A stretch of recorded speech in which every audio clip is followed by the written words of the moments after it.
דרך לשוב אליך, גם אם קשה תהיה לשוב להיות בגזרותיך, הדרך בסופה אחיה. אז אשוב ואתן לך את חיי, כל פינה שבליבי את נפשי, שם אתה לי בקיומי. אז אשוב ואתן לך את חיי, כל פינה שבליבי את נפשי, שם אתה לי בקיומי. אתה שם איתי, רבות הדרכים אותה ניסיתי, וכולן הלכתי טועה. רבים בקולות להם הקשבתי, אך כל אחד פיגועי. אז אשוב אתן לך את חיי, כל פינה שבליבי את נפשי, שם אתה לי בקרבי. אז אשוב אתן לך את חיי, כל פינה שבליבי את נפשי, שם אתה לי בקרבי. אתה שם איתי, אתה שם איתי.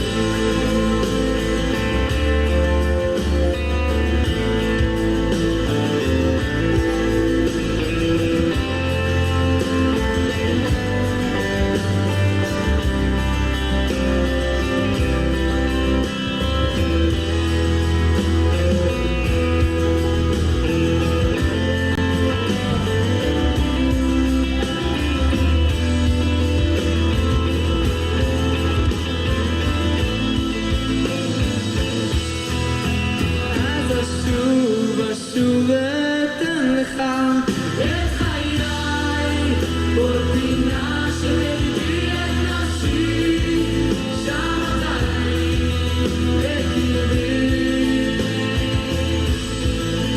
אז אשוב אתן לך את חיי, כל פינה שבליבי את נפשי, שם אתה לי בקרבי.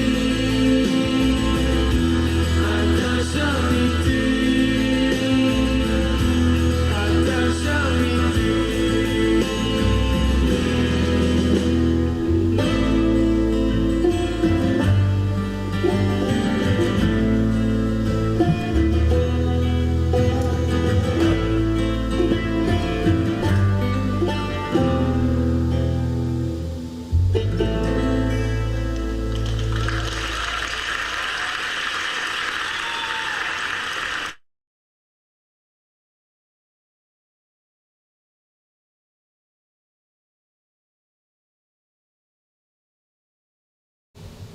Now. Okay, shalom Hey. everybody. Hi. That was a little premature. This is the third time we're saying hello. We're just so happy to see all you guys. We're out of sync here with Isaac. So far in the chat, I see Monkulis, Adrian, Tammy. That's it? So there's somebody else. Who else is in there? Isaac, wait. Okay, good luck. All right. Ellen and Betty. Okay. Hi, Good to guys. see all you guys. How y'all doing? Sorry, Don't I had mind to me. take a look. We're just And Luis and And- Johnson on Discord. Discord, and I'm sure YouTube too. So, oh gosh, this week went by fast. Did it go by fast for you guys? If you're young, Probably not. If you're old, it went by too fast. That showed you where I stand. Honey, was it old, fast or short for you? Or long? Fast or long? Fast or just short? Oh, All of the above. all of the above. I can't even remember anymore. But yeah, it's been a good week though. Yeah, it's it been is. a fun week. It is. Yeah. So Been out there in the ocean like that, trying to convince him to come out with me. funny. I used to be in the surfing. You couldn't get me out of the water. That was when I was young. Now that I'm old, you can't get me in the water. No, it's not, it's I don't know. I just got to get all these things, all this bucket list of things I have to complete, and that'll free me up, more or less, so I can actually take time to really enjoy the beach and go out in the water. And Paddle around. Yeah, Get some waves. I want to trade places with my wife. She can work, and I'll just go read books and go in the water and, take her to cats every once in a while. Well, thank you guys for all of your prayers for Noble's healing for his knees, because he was just talking to the guys earlier and he's not Yeah. having pain anymore. Thank you, praise to the Most High for his healing, because I can walk like a human again, Yeah. not like Quasimodo, kind of hunched over, limping, I think Oh, we were man. both working like Quasimodo about Oh, a couple man. months ago. But also for my healing too. Thank you. It's much easier to do ministry when we're not in pain and in Oh. bed most of the time. So yeah. Shucks. And Um, and for Zen also. Yeah. Zen, if you're watching, we've been praying for you, and it's great to hear that you're on the way to recovery too. Yeah, you're feeling better. We heard you say you're feeling better. So Isaac's also in recovery as well. So yeah, Johnson and Louise are recovering. I mean, we're all in recovery mode here. yeah, something must going on be going on in Texas, because both of those guys get hit the same time, and they're still kind of down and out. They're recovering, but it seems like it's in tandem. It's like it's geographic in a way. You know what I'm Could be, saying? yeah. Never know. Yeah, attacks going on. EMFs. this month. The 5Gs. 5G. What's that spray when they spray in the air? Chemtrails. Chemtrails. Yeah, I mean, all the stuff who that- knows? Who knows what's going on there? Yeah. Yeah, but yeah, so welcome to class. It's great to see you guys. Yeah. If you want to hang out after class, we'll have a short prayer meeting offline. In the meantime, please send me in the live chat any prayer requests. Yeah. I got a few during the week in emails, but if you guys have anything else you want to share, please go ahead, put it in the live chat, and then when Yeah. Noble's done teaching, we'll pray together, and then we'll have a short prayer meeting for those of you on Discord. We talk story afterwards. That's always a good time. Yeah. And then Yeah. we have our in-person fellowship afterwards. A shout out to Alan and Edelyn. And Our hosts. looking Yeah. forward to joining you guys. Always nice to have hosts. You know what I mean? Yeah. Makes it so much easier. And then We used to Yeah. host everything at our house, and it was kind of wild, but it was fun. That was kind of hard. Yeah, it's a lot of work. We had a huge, well, not huge, but a pretty good size in-person Hebrew class going on at our house until Zen invited us to teach on his channel, and then everything changed. So Yeah. it was good For the timing better. too. Yeah, for the better. For the Yeah. better. Yeah. It was really good timing too, because I think we were ready for teaching and reaching more people. So You have to be flexible. When with ministry there comes change, and with change sometimes you don't want to change, but you have to change, and that's just part of the deal. You know what I mean? New jobs, new projects, new life circumstances, health conditions. Everything is in motion, and change is inevitable. So don't fight it. Just kind of go with it, modify it, work with it, and God is sometimes making it work better for you if you allow Him to make the changes in your life. Yeah. And so we all experience that. I mean, gosh, yesterday we were a day older. Today, a day younger. Today we're a day older. And so, guess what? We changed. yep, So, that's right. But So with that, would you like to open in prayer? Noble's got a good teaching he's been preparing, continuing the saga of Eov for, I'm not sure what number this is. episode 15. Episode 15 about Eov, guys. Should be a good one.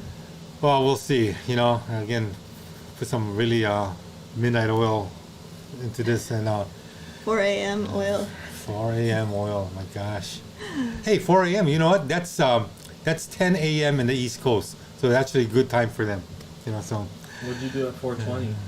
4:20. Gosh, sleeping. All right, guys, let's pray. Father, we thank you for this opportunity to share your word with our brothers and sisters in Yeshua. It's going to be, Lord, again, things that will challenge our thinking, challenge the book we're reading, which is the Bible, and it's going to make you consider things, Lord. Open up our eyes and hearts to what is being presented, Lord, because again, Lord, there's nothing is solid or has a solid foundation like your word, and I say the word of the Lord, which is Yeshua, not the book itself, but Yeshua. And so, Lord, with that, we pray that all people are experiencing hardship, change, will be able to grasp it and bring it to you and modify their lives in order to, again, conform to what is being brought to them individually. We pray for everyone that is going through hardship and struggle. Lord, we thank you that we have you to lean on. And we have brothers and sisters to ask for prayer and to talk to get advice from. You never know, Lord, how help comes from so many different places that we have no idea. And yet, if we're tied in with Yeshua, it's coming because God orders and proclaims things, and He allows things to happen for a reason. So, Lord, thank you again for this opportunity to be with our family. We give you praise, glory, and honor in Yeshua's name. To the praise and glory to the Father, all by the power of the Ruach HaKodesh, the Holy Spirit. We all say, Amen. Amen. Amen. So, All right. what time is it now? Well, guess what? It's only me teaching. You know, Lisa's taking a sabbatical here. You know. Yeah, I taught last week, right? Yes, you did. Thank you. Planning another teaching in a couple Yeah. weeks. So Oh, but then you better announce what's going on but here. you know what's going on though is after this week, next week is the ending of the month. That's when we take our Sabbath break. So we're gonna be off air next week, and Is that Tuesday too? not this Tuesday, but the following Tuesday. Okay. Yeah. So next week, Saturday, no class. Yep. And I'll put an announcement in the Discord so Yeah. you guys can see. You'll have the thumbnail to look at. Yeah, but Tuesday you guys can still join us. I know it might be kind of late for you Stop at the pain. 11 p.m. Eastern time or 5 p.m. Hawaii time, but We're talking to Isaac to see if he can go to bed earlier, so he can wake up earlier. We're talking to him. Maybe if you guys talk to him also, maybe threaten him. I don't know, whatever. Make him an offer he can't refuse. Never know. Okay, but again, we're at the mercy of our tech man because we can't do all of this stuff. He can. So keep him in prayer that God keeps him safe and no accidents, nothing befalls him, or else we go back to the olden days, Stone Age, right?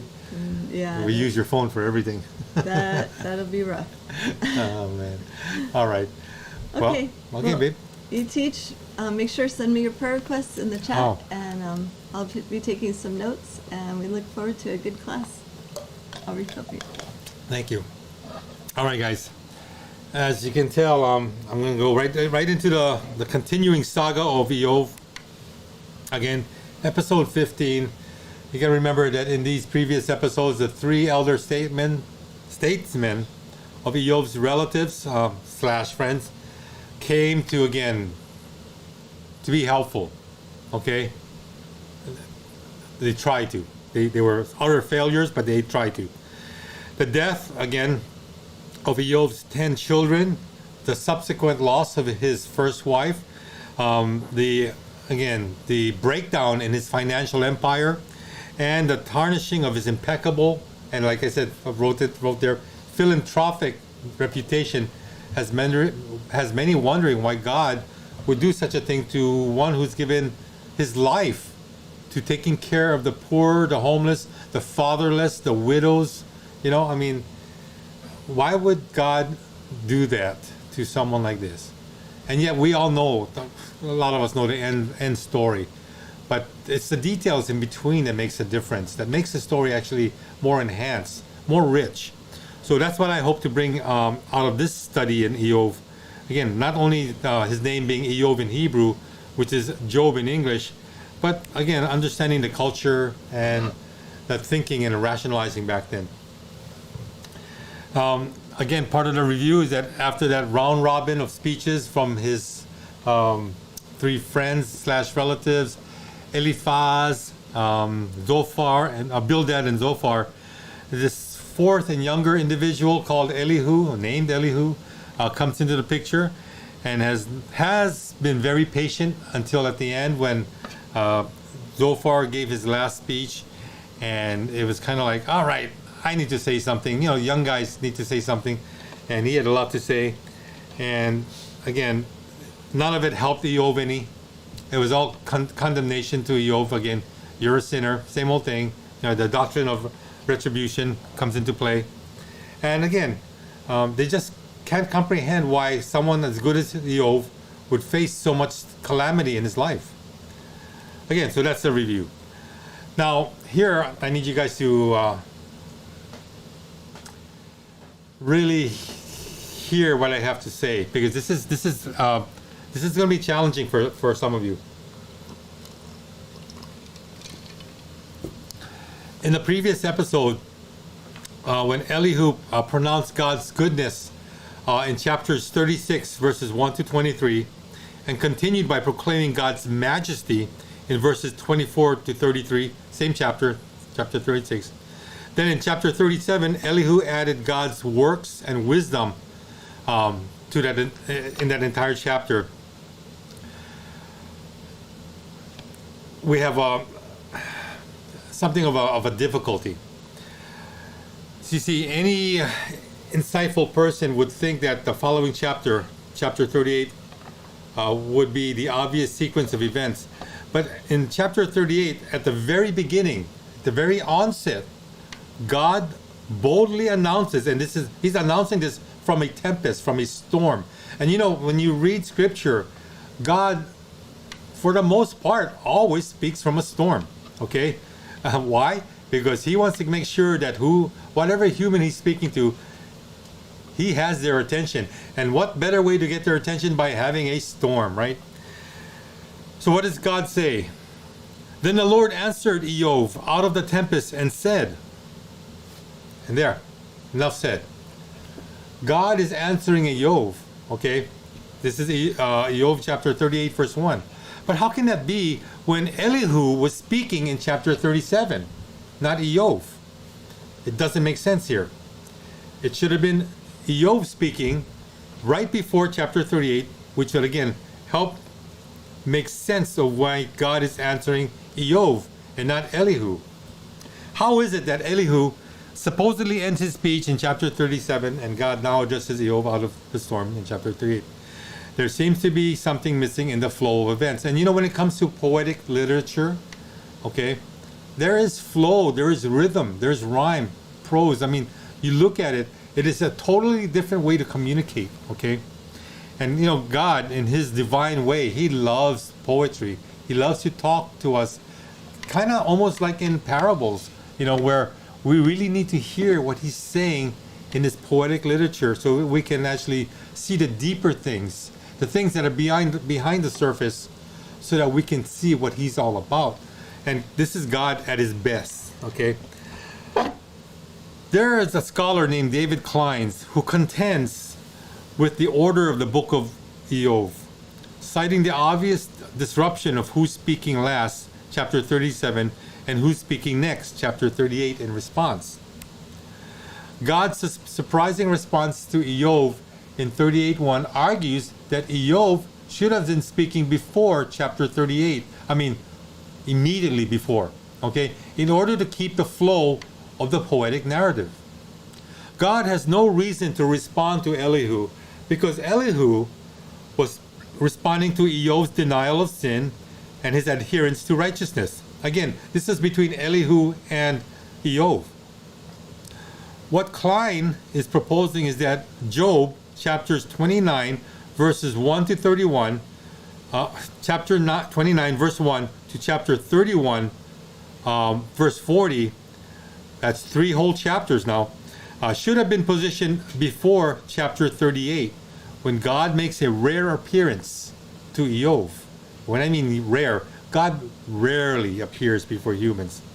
This last speech of Eov is a powerful summation of what Eov has always wanted from the point of where his life has taken a pronounced change of direction and fortune. I mean, everything he had, he lost. And this is again what his last speech is about. He is surmising everything that's happened to him. What Eov really wants, I mean really, really, really wants, was that he, and this is what he's always demanded throughout his cycle of speeches, is a restitutio in integrum, which is Latin again for a way of saying a restoration to exactly the place where he was before the hand of God struck him in chapter 1. In other words, it's kind of like Groundhog Day, where, you know, Bill Murray goes right back to the beginning of that day, that fateful day, and it always goes back. This is what Eov wants. He wants to go back to that day before calamity and catastrophe struck him. He does not long that he were as in the months of old, but that he were actually in them again. Again, that Groundhog Day thing, because he didn't want any of the events that he has gone through to really ever haunt him. You know, his only wish was that he would enjoy again the favor of God, the presence of his children, and his life of ease. I mean, he had it good. Who would want to change that? You know? But it is a forlorn wish, and he knows it. So in order for God to answer Eov in chapter 38, verse 1, Eov should be speaking immediately before it.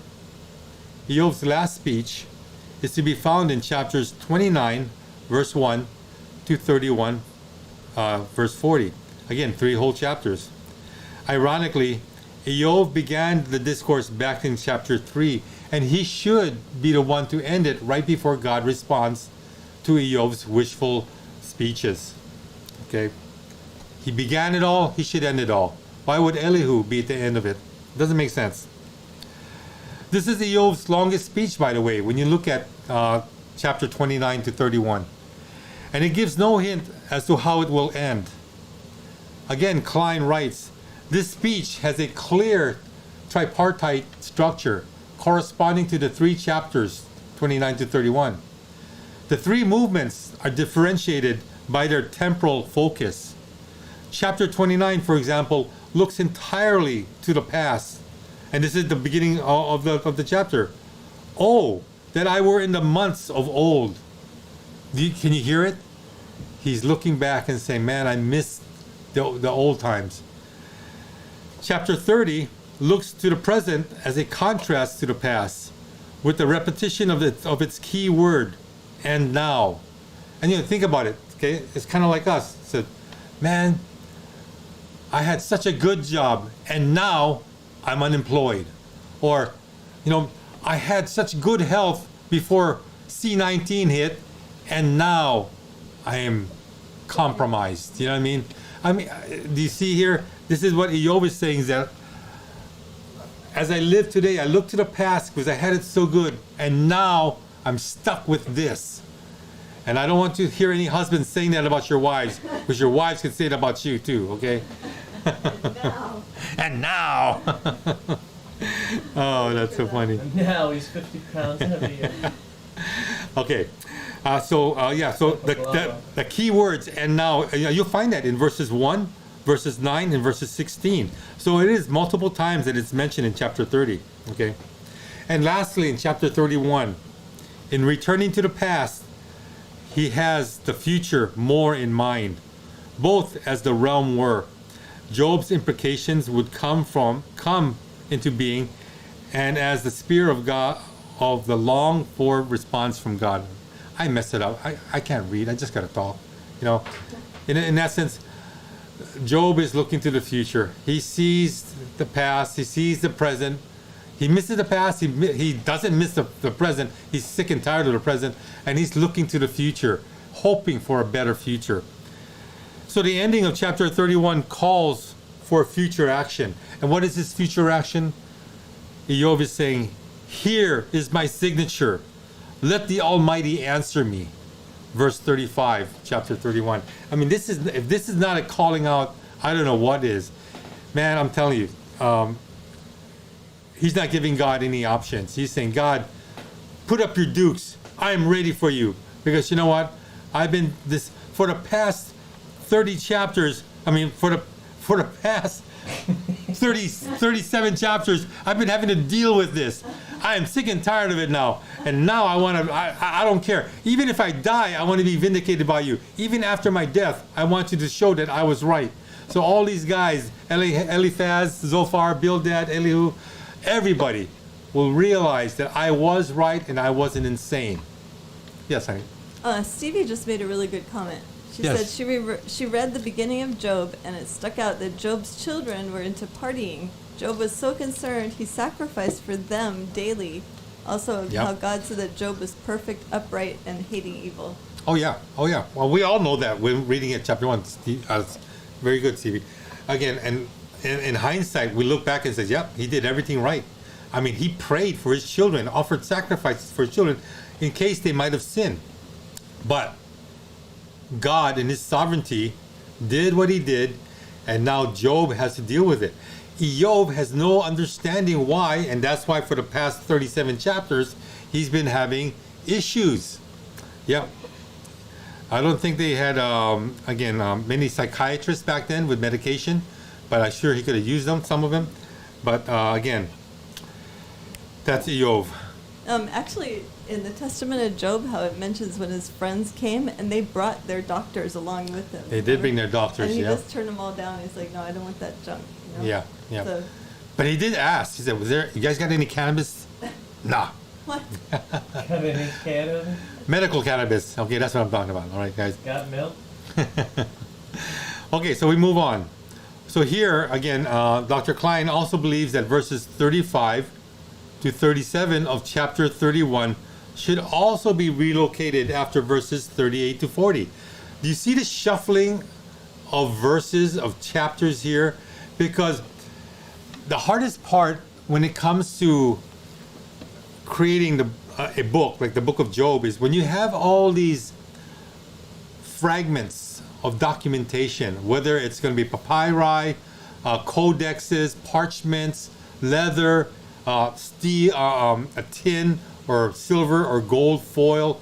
I mean, a lot of the writings were taken, pieces were brought into the picture, and now the so-called professionals had to put them where they thought it belonged. And so these are, again, just ordinary men with very scholarly degrees in reading, archaic languages and trying to assemble a book. Okay? So here in this situation, Dr. Klein says, well, I think they might have messed up because, Elihu shouldn't come right before God responds. And again, this is the pinnacle of the book. When God responds, it should be Job because the story is about him. So here in chapter 31, verses 35 to 37, we'll find again that they should actually be the final conclusion and demand that Job has to God. Job is calling out God with the last words of his speech. And here, let me read this to you. Oh, actually, Lisa, can you read this? All in red and the yellow. Oh, that I had one to hear me. Here's my signature. Let the Almighty answer me. Oh, that I had the indictment written by my adversary. Surely I would carry it on my shoulder. I would bind it on me as a crown. I would give him an account of all my steps. Like a prince, I would approach him. Thank you, sweetie. You notice that, again, this is his last words. And again, this is his last cry to God. And he's even saying, oh, that I had one to hear me. In other words, God, are you even listening at all? Do you even notice what's going on here? And here, when he says, here is my signature or my sign, or what's interesting is that in the old writings, they put an X. Because a lot of times some people were not, how can I say this, literate. And so if they had to sign their name, they just would write an X. And in a sense, this is what Job is doing. Not that he's illiterate, but he's saying, here is my sign. I am letting you know that, I am calling to you. Let the Almighty answer me. This is a declarative statement that's going out and saying, God, I'm challenging you. I'm calling you out. Oh, that I had the indictment written by my adversary. And now this is actually what really gets to God, is that Job is saying, I want to see it on paper. I want you to write down all the things that you have against me. Why this is happening to me. You know, really, he's not holding back. Verse 36, surely I would carry it on my shoulders. What? The indictment. I would bind it to me, I would bind it on me as a crown.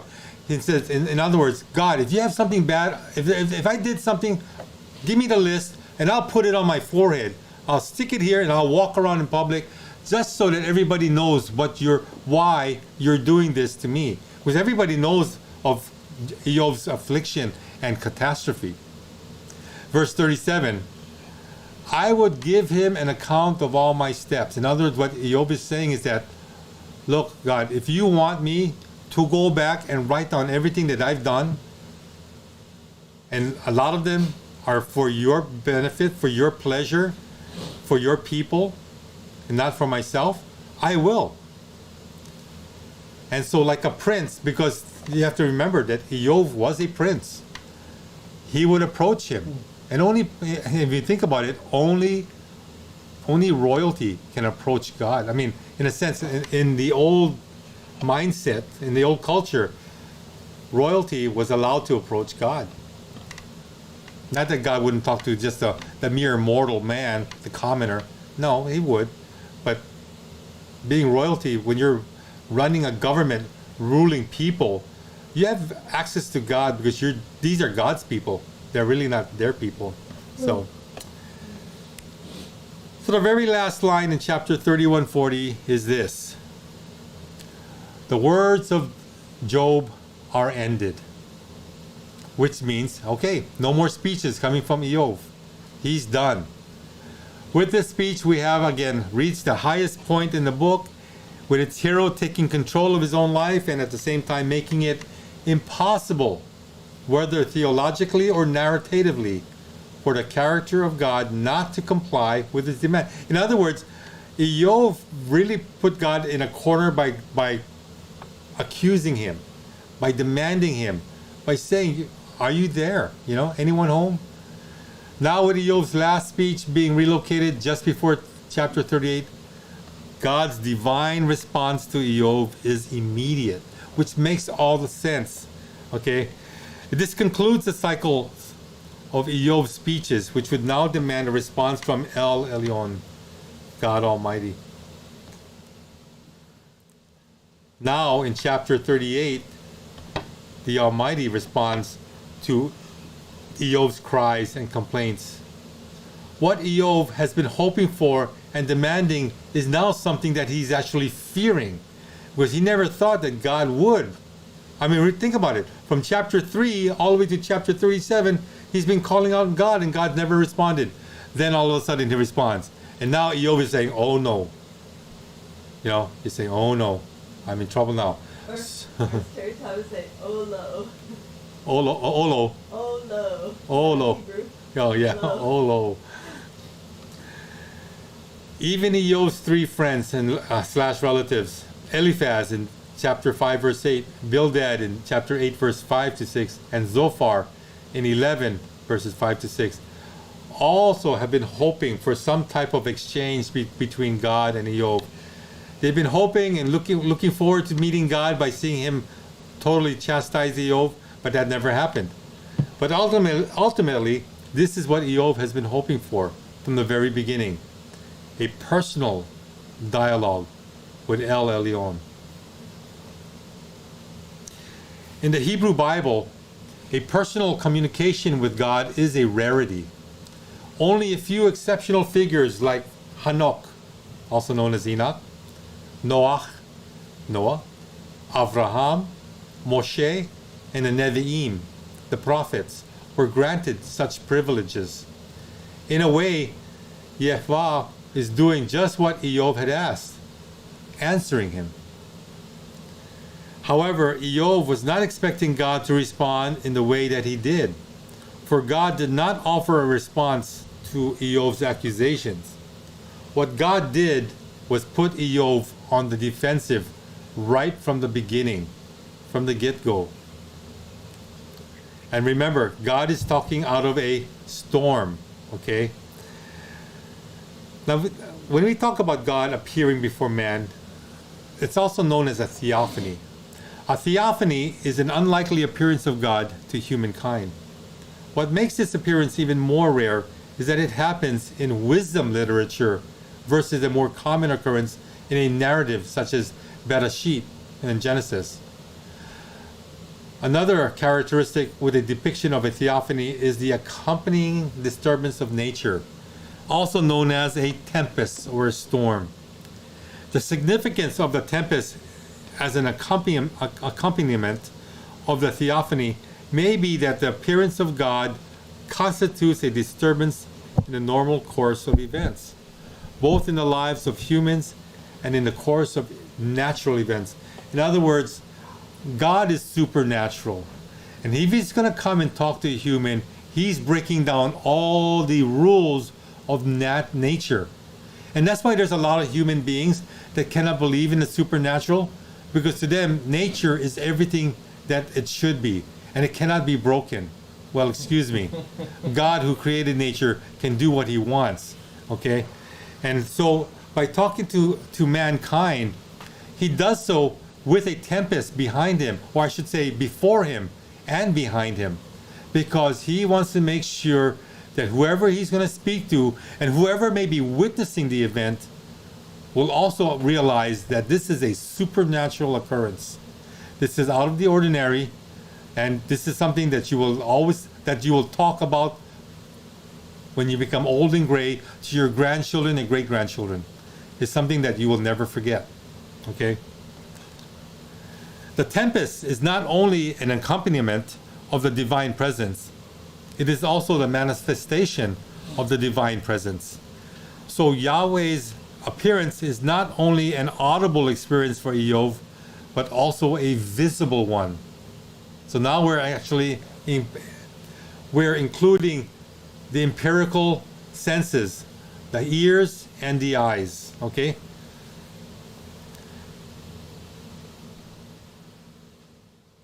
Out of the storm, Yod-He, Vav-He answers Eov and says, "Who is this that darkens the divine counsel by speech, wearing out knowledge?" And this is how I actually interpreted it from the original language. Who is this that darkens the divine counsel by speech, wearing out? And wearing out is a better translation versus without insight. Wearing out knowledge. Gird up your loins, God would say, like a man. I will question you, and you shall inform me of what you know. This is Eov chapter 1, verses 2 and 3. Eov is waiting for God to respond to his calls, to his cries, to his prayers, to his challenges, to his accusations. And now that God's here, God says, "What? Who are you? Who do you think you are?" You know, and God's going to let him have it. Girding up your loins is a male gendered act of fastening a belt around the loins. In Hebrew, the loins are part of the body between the waist and the upper thighs, okay? And you're tucking into it the skirt of your outer garment into that belt that's, again, around your waist. You know? This act prepares oneself for the strenuous activity of work, warfare, running, and or traveling. Makes sense. Kind of hard to run in a skirt. You ever watch a lady trying to run in a skirt with her high heel shoes? Tick, tick, tick, tick, tick. Very small steps. Very fast, small steps. Not very, very effective for speed and covering great distances, or, you know, and for fighting.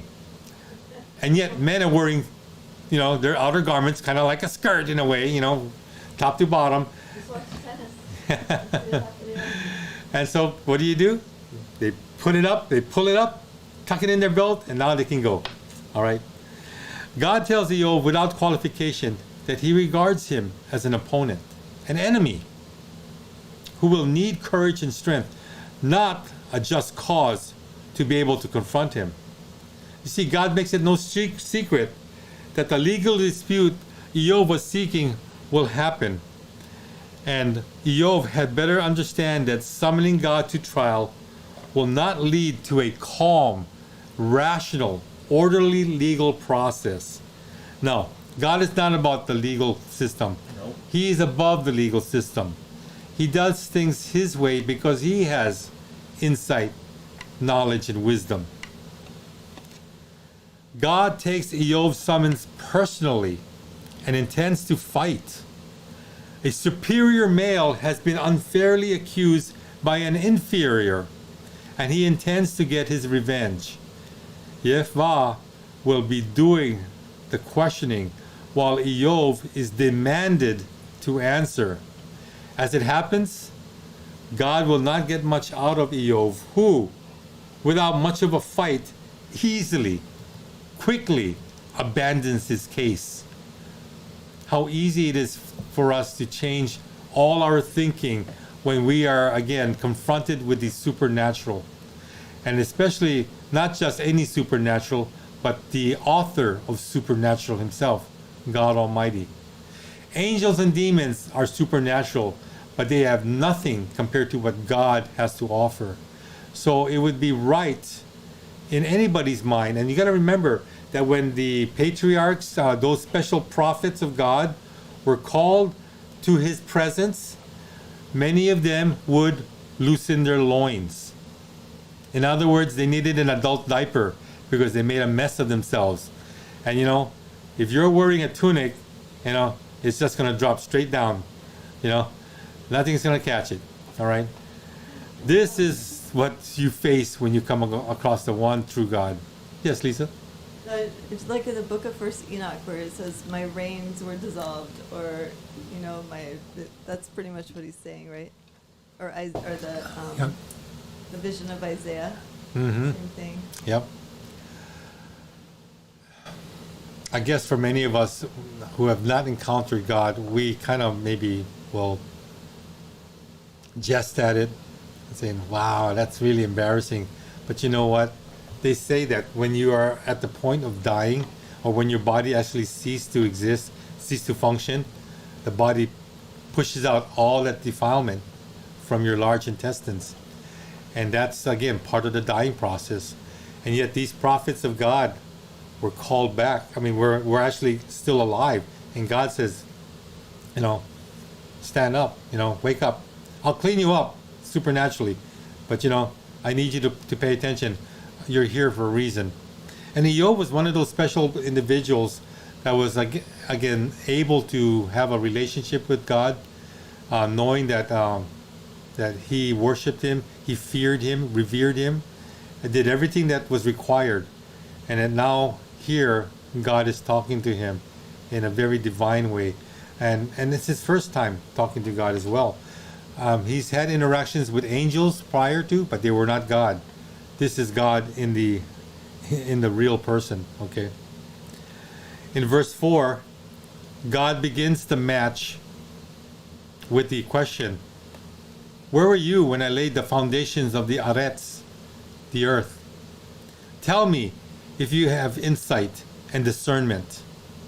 This is not a question about the justice of Eov's claim against God, but a denial of Eov's competence to raise any question about the way the world is ordered. It becomes clear that Eov has no right to speak, and so every argument he can bring against God is marginalized. In other words, you can come with your best laid plans of arguing against God, but it matters not, because God, again, is sovereign. His rule, his reign is, again, unchallenged. You cannot challenge him. He ordered everything, he built everything, he engineered everything, he measured everything. And all of this, again, is in God's doing. He doesn't have to answer to anyone. Everything is created by God, even we. And as the pot would say to the potter, Why did you make me this way? No, the pot has nothing to say. The potter is in full control. God is a potter, and what are we? Clay vessels. Okay, some vases, some cups, some mistakes. Yeah, so not that God makes mistakes, but the clay pots, they are the mistake. Kind of reminds me of Beauty and the Beast, where that little teacup, right? And the mom, Mrs. Potts, the chip is the teacup. Teacup jump, falls on, gets a crack, or chips a piece of his. We do that. We end up chipping ourselves when we make mistakes or when we fall out of line with God. And so, again, just to put into perspective, we have no complaints. We cannot complain against God. Who are we to complain against the Almighty? Well, I'm going to leave it. Oh, actually, I got one more. I thought it was the end. To understand the workings of the world, one needs to have seen how it was constructed. Okay? Eov, however, wasn't even around when God designed all that was built into it. It may not be fair to Eov, but then again, it's not fair to God who planned, engineered, constructed, and maintained the arets for all this time. God may sound like he is asking Eov a question, but behind the surface lies a deeper and more rhetorical question dripping with sarcasm. Again, what verse 4 is actually saying is that if you really have insight and discernment, then you must have been present at creation as my assistant. But since you were not there, you cannot lay claim to insight and discernment. You have none, in other words, because you weren't there when I laid out the measuring line for the pillars of the earth. Yes, Lisa? Adrian made a comment. He said, "Now you've done it, Job. You woke up the big boss." Yeah, you woke up the sleeping giant. You cannot do that. The big boss not happy. Good one, Adrian. So in effect, in essence, who can contend with Yahweh? Yehovah stands alone. He doesn't have to answer to anyone or anything. And this is the end slide. This is where I end Eov for now. And until we meet again, we'll get into more of what God has to say to Eov. And this is actually going to be very interesting because God now goes into his creation. So meeting again, meaning right after the break? Yes. Okay. I just want you to know that next week we have our Sabbath for the month. And I mean, like the 5-minute or so break we're doing now. Are we going to do a break now? Oh, are we doing a break now? Yeah, to do Hebrew. Okay. I just want to make sure everyone knows we're not ending class here. Oh no, I'm ending Eov here. Okay. And then we'll pick up with episode 16 in 2 weeks from now. How's that? Is that clear? Yeah. Okay. Just for clarity, guys. Yep. And again, sorry, taking a break next week. I need it. It's a lot more work to do. But Isaac, you ready? All right. Talk to you guys shortly. Recording live from Hawaii with the George Ohana. After reading through the Bible so many times in my life, it always seemed that there were some pieces missing, such as Genesis 6, the giants. There's mention of giants in the Old Testament, but not as much detail as I would have liked. In fact, there seemed to be more truth in the media and in movies as far as the actual height and stature of these giants. But I always was hoping that there would be other texts available so that I could learn and read more as to exactly who these giants were and how they related to what's going on in the world today. Hebrew Hawaiian Family Ministry is one that we have prayed over and that we are so excited to share these nuggets of truth that we get from reading the Bible, as well as extra biblicals, as well as ancient texts that have been removed over the years. and learning the detail and the backstories of biblical truths and biblical stories really helps them to come alive. We would love to have you join us and be a part of our ministry as we review the ancient languages of Hebrew, Aramaic, Greek, and as we read through the additional material now available to us in English that gives such a deeper meaning to biblical accounts such as the golden calf, the Ten Commandments, and the giants, and how they still play a role in our lives today. The media loves to put these heroes, these famous ones of old, in the spotlight, and that's how it's always been. But as a truth-seeking community, it is so important to utilize the research of others who are on the same path as we are, the path to learning the whole truth about the ancient deities, about the modern idols, and how they're related, how they are the same entities. These accounts of the patriarchs, such as Job or Iyov, help us to increase our own personal faith in the Most High. By learning the details of what Iyov endured, it can help us as we're going through our own trials. By learning exactly what happened in the garden with Adam and Havah and the serpent, can help us to see the relationship to what we're going through today. And what was the role of the serpent in all this? There's so much symbology involving serpents through so many different cultures. It's important to read books outside the Bible in order for us to understand it with a deeper meaning and use our history that has been stolen from us and is now being revealed as knowledge increases in the last days. Did you ever wonder how the Most High called Abraham and hear of his encounter with Nimrod and the fiery furnace?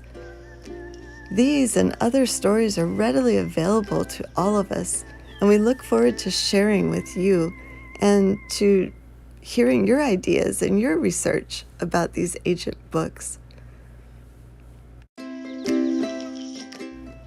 We can discover how each apostle wrote books of their own that should have been included and that were included in the early church manuscripts. We all study together, and we all have something to bring to the table as far as our own individual research.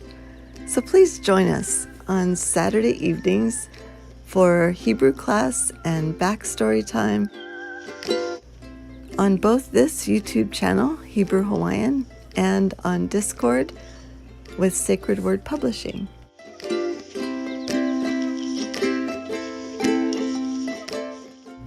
We look forward to studying and learning together with you as an online ecclesia, our extended ohana, as we support each other in a world where truth is very hard to find. Blessings to all of you, and Shaloha. Hey guys, we're back. Short little break. Did you, what was that, a commercial you played? Yeah.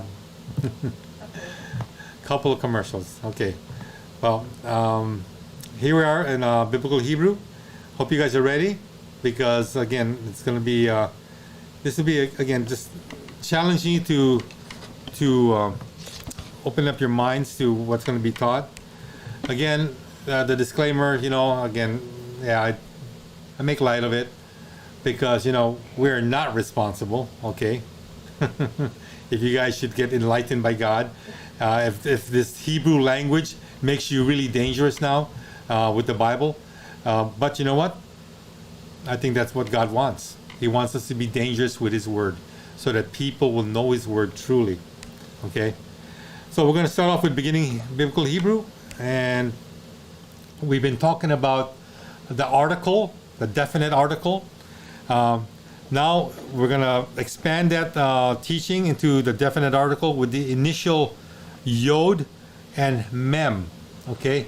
And this is something I want to point out. Yod and mem, I'm not sure if I'm pointing exactly at it, but with a few exceptions, words that begin with yod or mem give up the dagesh forte that is associated with the definite article.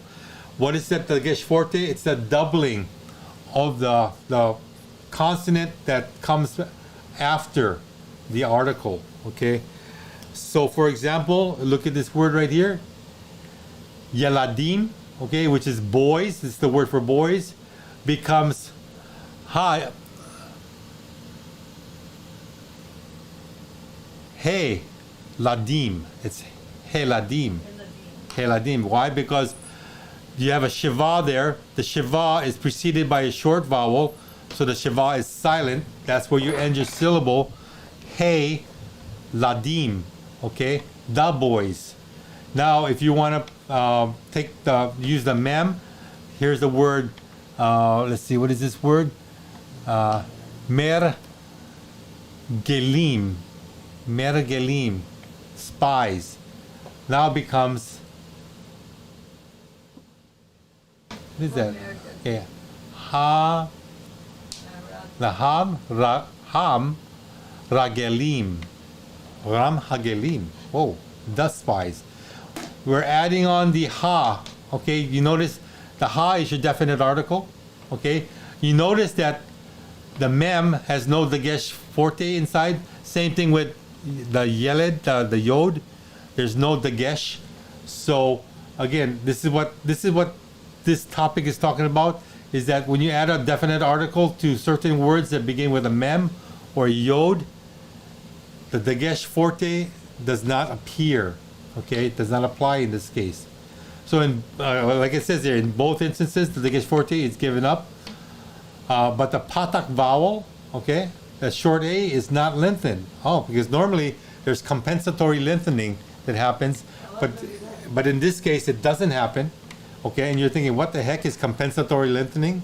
It's compensating. When you are taking away a doubling of the first consonant, the vowel before it is lengthened. It's compensating, and in this case there is no compensatory lengthening, so it just stays short. In other words, no long a, it's just a short a. Okay, so with that, again, I might be speaking the gibberish to some of you here that are new. I'm sorry. I'm sorry, Tammy just asking, did you say something about dust spies? No, the spies. The spies. Okay, The spies. The spies, Tammy. That's my local tongue. Da. The spies. But in gaming language, Isaac would say, "Oh yeah, I killed off the spies. I dusted them." Right, Isaac? Oh, we just Yep. Yeah, we learned that from Isaac. Johnson probably knows this too. Because he's a gamer. So you dust somebody off.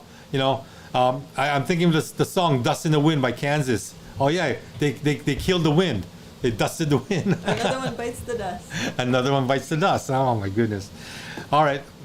Enough, Tammy. Enough with the dust words. Okay. What was that? Quick question. So the author is suggesting, like in the word yeladim, you put the definite article and it becomes hiladim? Well, high because of the fact that you see the shiva that's underneath the yod. The rule of shiva is that if it's preceded by a short vowel, the shiva is not vocal anymore. It's silent. So high ladim is the way I would read it, based upon the rules of Hebrew grammar. But is the author saying that? That's interesting because I've never heard of hiladim. Hiladim, yeah. How would you say it? Hayaladim? Hayaladim. Interesting. I would have to. That's a good question, Luis. But again, Yeah, that's it. Oh, yeah, I have to. Yeah, look into that. Yeah, I've never heard of that. 'Cause Maybe you forgot the Yeah. Again, and this all goes back to the rule of Shiva, and the rule of Shiva is that if it's preceded by a short vowel, you know, the Shiva is silent. So even with the word for spies, you look at right before the mem, Oh, it's right there. right after the mem, you got the Shiva, but before the mem, you got a short vowel, the patak. So again, it's gonna. How would you read that word? Hameradli. Galim. Oh, so actually, it's not Galim, it's Grag. Yeah. Hamerag. Lim. Raglim, yeah. And that's where that would apply where the short vowel before the Shiva makes that Shiva silent. But when you're adding the definite article, you know, that's almost the same rule as what the syllable after that. So, but you're being one of that has the how can I say this, the language says, you know the language, that's your language. I would default to you since you actually. No, I could be wrong. It could be lazy Israeli modern Hebrew, so I don't know. Somebody involved in it. Yeah, Yeah. yeah. Well, it's a good point you brought up because I was even saying this one wrong too because it's you got two Shivas that are rendered silent by the rule of Shiva because it's preceded by a short vowel. So good point, Luis. We'll probably have to do a little bit more research on that. You know. Okay. Thank you. There he goes. I'll kill you. I'll kill you. Katal. Good talk. Tammy, She likes it. She likes it. you're so funny, She Tammy. likes it instead of the. Oh man, who's that again? The skeleton. I kill you, Isaac. Ahmed. Ahmed the terror. Terrorist. Ahmed the dead terrorist. I kill you. Okay, that's Tammy. That should be Tammy's character. All right, let's move on, guys. Let's see, where are we here? Probably has a tattoo of the skeleton. In both instances, the Geshforti is not giving up. Patakma is not lengthened. Okay, we read that. Note that the Shiva under the first consonant of the noun. Oh, here we go. Here's the answer, Luis. Note that the Shiva under the first consonant of the noun remains a vocal Shiva by analogy to the basic form of the article with the Dagesh Forte. Well, there you go. So you actually do pronounce. Yeah, your translation is correct. You actually pronounce the Shiva because of this. What did the author say? Can you make that into easier English for me? I guess I should read it all the way through before I start jumping to conclusions, huh? And this is why it's called Hebrew Hawaiian because we got pidgin mixed in a little bit here. Oh yeah, yeah. You know, it's interesting because as I teach the language, I'm learning the language too. Don't ever think I know it all, guys. And you know, good question, Luis. And again, I stand. I didn't understand what the author said. So what did he say? He said it involves what? So note that the Shiva under the first consonant, okay, so the Yeled, the Yod, okay, the Shiva under that is actually vocal. It remains vocal. Why? By analogy to the basic form of the article with the Gesh Forte. So normally with the Gesh Forte, it's a doubling of the consonant. So the like in the word Yeled, the Yod should be doubled even though it's not. But because of that so-called doubling that's not applied here, the Shiva below the Yeled, below the Yod, remains a vocal. It remains a vocal Shiva, not a silent Shiva. Yeah, that's the rule. Because ha-yeladim, I've never heard ha-yeladim, so okay, good. I was wondering. Okay. Thank you. No, that helps me because I need to figure this out. Same thing with the spies. So the mem would be the Shiva beneath the mem would be vocal also, but the Shiva underneath the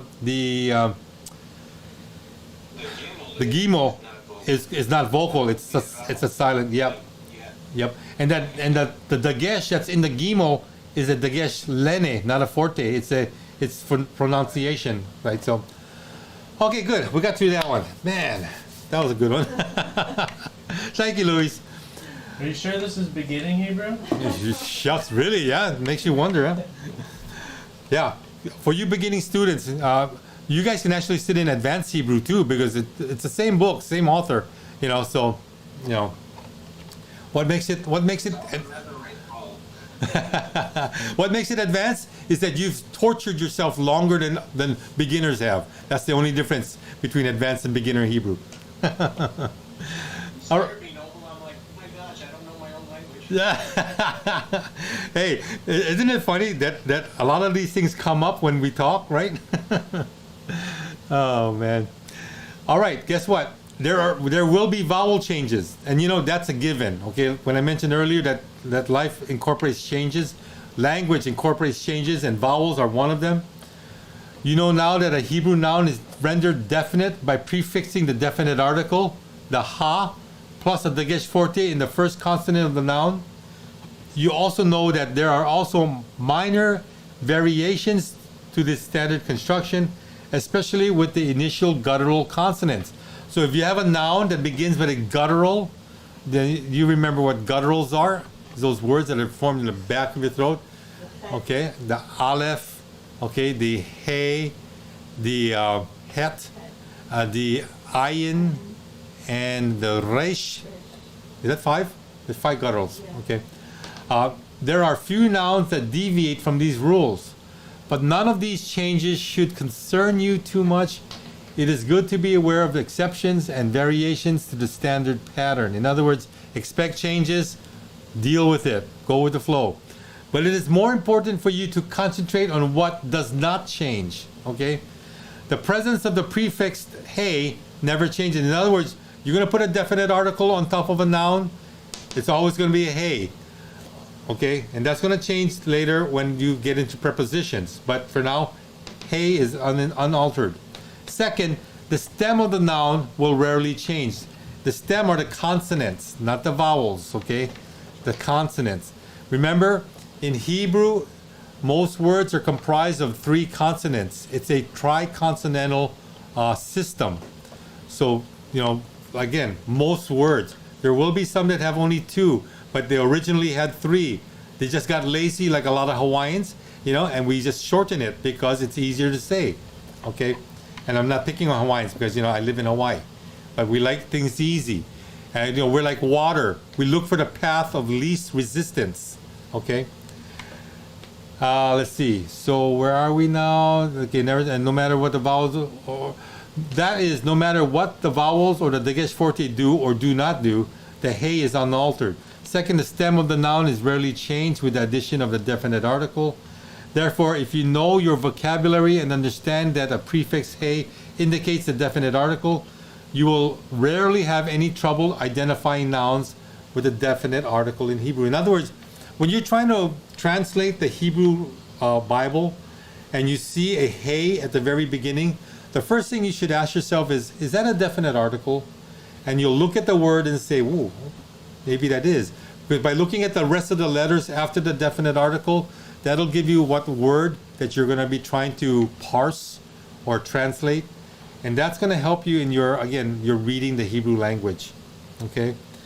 Now, if you have any questions, and I'm sure you do not send them to me. Send it to Lisa. Because you don't know how to contact me. Lisa does. Okay? You send it to our email at biblical Hebrew Hawaii at at gmail.com. Okay? And thank you to all who have been sending us those videos and all kinds of cool stuff. Okay. And Lisa's very thankful to you guys all. All right. I have a small group of words, okay? The prefixing of the definite article occasions slight changes in the vocalization of the noun. In other words, you say it a little bit differently when you add a definite article, but really the word still stays the same. So don't lose it, okay? The following examples. Note that the vowel under the first consonant of each noun has changed to kametz with the prefixing of the definite. In other words, when you add a definite article, sometimes the first vowel will change to a kametz. A kametz is that little T below the consonant. So here, look at this word here. The word earth, okay? How do you say this word, guys? And Discord? Eretz. Eretz, okay? And Eretz is, again, the word for earth. It could also be the word for Sheol, okay? Need to understand that the definition is kind of broad, okay? But now, just taking this the word earth, for example, and I want to put a definite article and make it the earth. So what do we do to Eretz? We add the ha to it, okay? And the ha is added to the word Eretz. Notice that the first consonant in Eretz is a guttural, okay?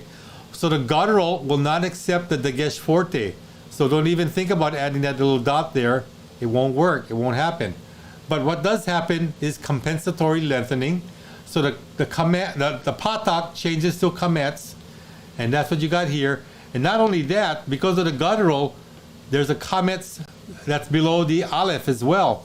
You notice that originally it had a segol, which is again your e vowel, but it changes. Okay, so now from eretz it becomes haaretz, haaretz, haaretz, because the accent is on the aleph. Okay, on the second syllable, and that is the word the earth versus earth. You guys can see you guys can see that, right? Yeah. Okay, good. I know it's kind of small typesetting, but I'll try to get bigger for you guys. What is it, foggy? It was fine before, now it looks a little blurry. Oh, yeah, Isaac is messing with it. There we go, right No, there. fix it. Okay, Isaac fixed it. All right. What is the Hebrew word for people? Very good. I heard that, Johnson. Okay. Now, notice that it begins with a ayin. Ayin is another guttural. So guess what happens when you add a definite article to it? It rejects the dagesh forte, so there's no doubling. Compensatory lengthening to the vowel of the definite article, and the first vowel on the noun. So from the people, from people to the people, ha'am. Ha'am. And you gotta lengthen the A little bit because it's a long A. Ha'am.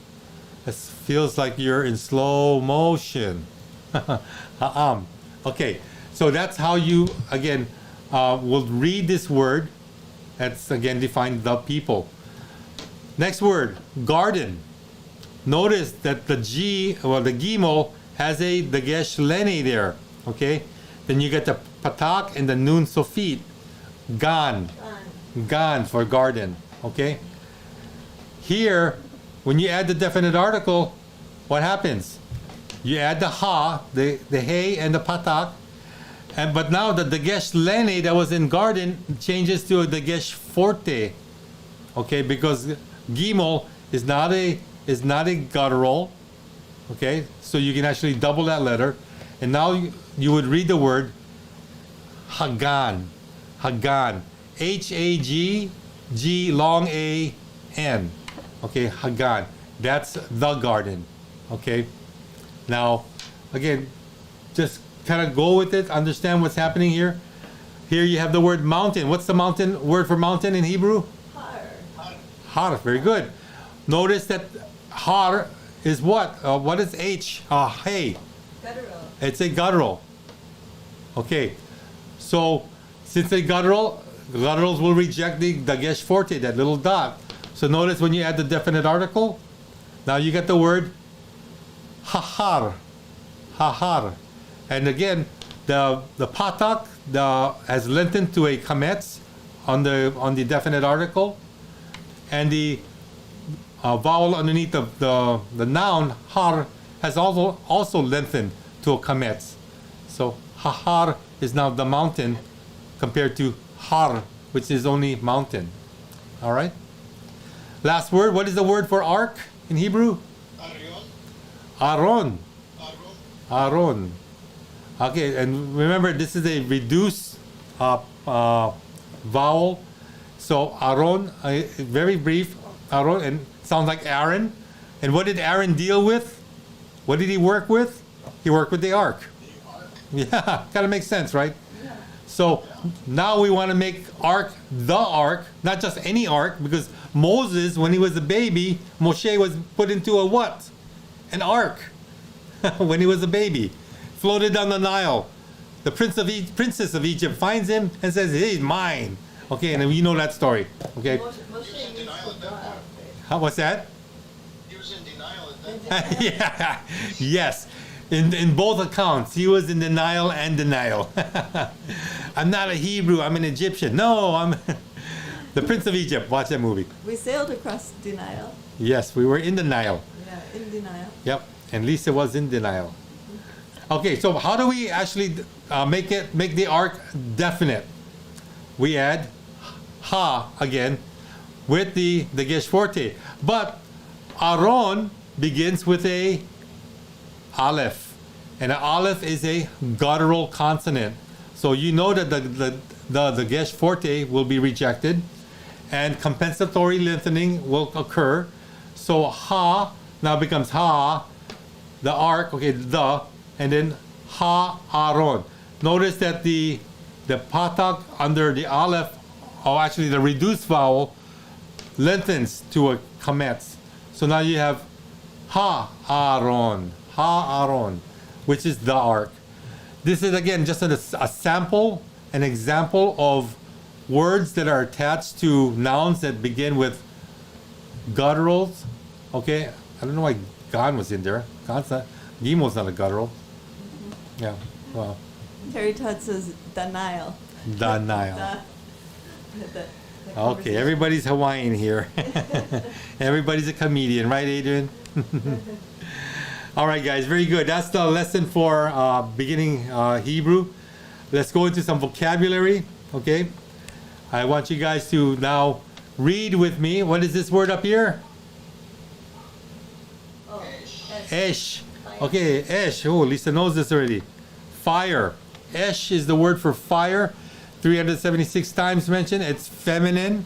So this is a feminine noun, okay? Keep that in mind. What's the next word here? Hekal. Hekal.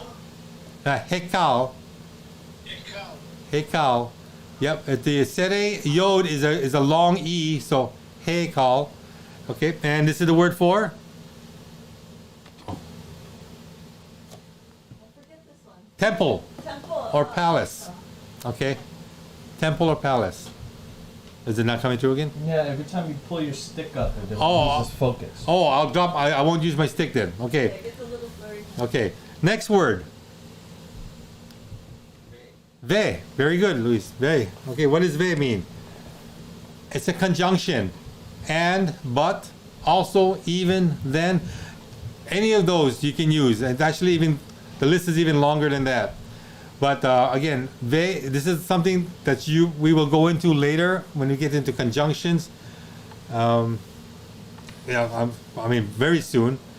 And just keep that in mind. This is very important because you will see this conjunction many times. I can guarantee you that. Okay. What's the next word? Zahav. Very good, Johnson. Zahav. And zahav means it's what you're collecting. It's what we need in lieu of cryptocurrency and our Gold. yep, gold. Gold is king, or as they say, cash is king. Not anymore. Gold is king, because cash is not worth anything nowadays. Okay. Last word. Can you guys see that on the very bottom? Sorry, it's really Yeah. down. Yeah. Okay. We just see blue. You just see blue. Oh, okay. Discord. Very Discord. Oh, I'm sorry, Discord guys. Here, I'll do this. Very special for you guys. There. Oh, there we go. Okay, I'm gonna put it back down. Herev, huh, guys? You guys got that right? And what is how do you define herev? Sword. Sword. Your herev. And notice the accent on the first syllable. So herev. Okay. Okay, that's your first 5 vocabulary words. Let's learn 5 more, guys. Okay. What's this word up here? Hi. Hi. Hi. Hi. Okay, what does that Oh, mean? That's what I have on my necklace. Yes. Life. Living. Life or hayim, living, alive, as an adjective, as a noun, hayim, life or lifetime.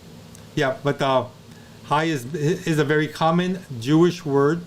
Okay, you'll see it on jewelry as well. All right, next word.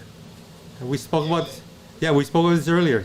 Yeled, yeled, and that's child, boy, or youth. Those are three definitions. Na'ar is another word that can be also translated as boy or youth. Keep that in mind. But the word here is yeled. Notice that you have two segols, the vowels, those three dots. So this is a segolet. This is a segolet, a noun that has two segols in there. Okay, next word. No. Yam. Yeah. Yam. And that's the word for seas, right? Hey. Sea. Sea. Yeah, yam. Yamim. Again, nothing out of the ordinary. This is mentioned in the book of Psalm 24. The Yamim and the Nahorite, the seas and the rivers, again influenced by fallen gods. This is again Ugaritic teaching. Just know that there is a spiritual entity behind many things, and the seas are one of them. Okay, next word. This is the word kesef. Okay, and it's not gold, but it's silver or money. Kesef. Another segolet. Notice the two segols, okay, under this noun. All right. And the next word, last word, and for you guys in Discord, let me lift it up a little bit. What's that word? Coal? Isaac, can you fix this? No. The YouTube's blurry. The YouTube is blurry. Okay, I didn't touch nothing. I didn't put my stick up there. There, I had to reset A it. little bit blurry. Still a little bit blurry. Okay. Well, ko is thus or here. We'll just move on. Maybe if I change the screen, let's see if I change the screen, that helps. There it is. It's fixed. Fixed? Okay. All right, let's finish these last five, guys. What's this word right here? Makom? No. Oh, they can't see up there. There's one word above that. Miss. Oh, sorry. No, our bad. Makom. Okay. Makom, place, right? Place or location. There you go. Okay. Now the next word. Mishbah. Mishbah. This is the word for judgment, decision. Mishpat. Yeah, mishpat. I read that wrong. Ordinance, law, custom, manner. Okay. Now the word mishbeah. This is the word that Louis said earlier. Mishbeah. I don't think I've heard that one before. Mishbeah. Altar. Altar. And you got to remember that on the very last syllable, the patak below the het is actually pronounced before the consonant, not after. Same thing like with the word or the name Yeshua. They call it a furtive patak. Keep that in mind. Furtive patak. So it sounded before. Kind of like Noah. Like Noach. Yeah, exactly. Okay, next word. Noon. Sheva, Aleph, Kibbutz, Mem Sufi. Neum. Okay, what is Neum? An utterance, announcement, or revelation. Okay. And for the last word, and this is a word that's actually very common, especially in prayers, Olam. Olam. And Olam again means forever, or everlasting, or ancient. Okay. Olam. And I think that's it. Oh no, I got 5 more words for you guys. Man, am I torturing you guys all or what? Okay, first word up there is Anan. Anan. Oh, that's kind of like Q Anan. Yeah, Anan. And that's the word for clouds or cloud mass. So keep that in mind.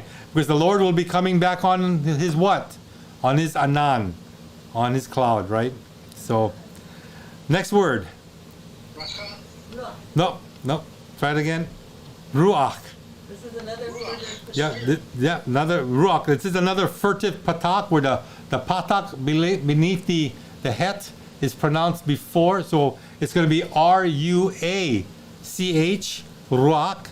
And you know what ruach is? The spirit, wind or breath, and it's usually feminine. Okay. Next word is You got sar. Oh, Sar. Yep. Sin's always on the left. Yep. Sorry. Yep. Yep. I know the dot's very small, hard to see, but this is your chief official, or ruler, or prince. Okay, sar. It's a good way to remember it because they call like CZAR as czar. Oh, it's Because czar. That's who like Obama was calling all of the different officers czar this and that. Oh, czar. It's a good way to remember the word. Ah, interesting. Saw Shambo, the Prince of Peace. Yes, shalom. All right. Okay, moving on to the next word. This is going to be interesting. Remember, ayin is silent. Sha'ar. Sha'ar. Sha'ar. Sha'ar. Okay, does anybody know what that means? It's a gate. Yeah. Very good, Luis. Very good. Gate. All right, and the last word. I believe this is the last word. Shamayim. Shamayim. Shamayim. Shammai. Shamayim. Shamayim. That's accent on the my, on the second syllable. What is Shamayim? Here. Heaven or sky. Uh, There you go. Very good, guys. Very good. Let me close this up. All right, we're done with beginning Hebrew. We got half an hour for advanced, and I'm going to go right into it. We've been talking about the construct chain for the past 2-3 weeks. Guess what? We're talking about it some more. Okay? Multiple construct nouns. Okay, remember that there is a absolute and a construct noun that begins the chain. Okay? It has already been explained that multiple construct nouns may appear in a given construct chain, but there is only one absolute noun for each construct chain. In other words, a train may have many cars but only one caboose. In instances where multiple construct nouns appear, each construct noun is translated with the key word of, and they all depend on the absolute noun for definiteness. In other words, the absolute noun will either tell you if it's definite, the, or indefinite, no the, okay? In the following examples, the construct chains contain more than one noun in the construct state. Okay, guys, let's go through this, okay?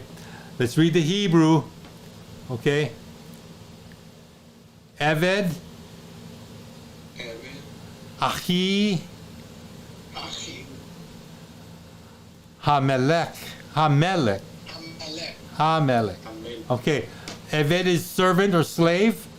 Achi is the brother of, because you notice that the construct chain is, this is your construct noun, okay? And then Hamelech is your absolute noun. Okay, why is that? Because you got the definite article in front of it, Ham. Notice the hey, the patak, and the dagesh forte in the mem. That's your signal for a definite article. Eved is in the construct state also, so you're gonna say so because the absolute noun has a definite article, everything is gonna begin with a the.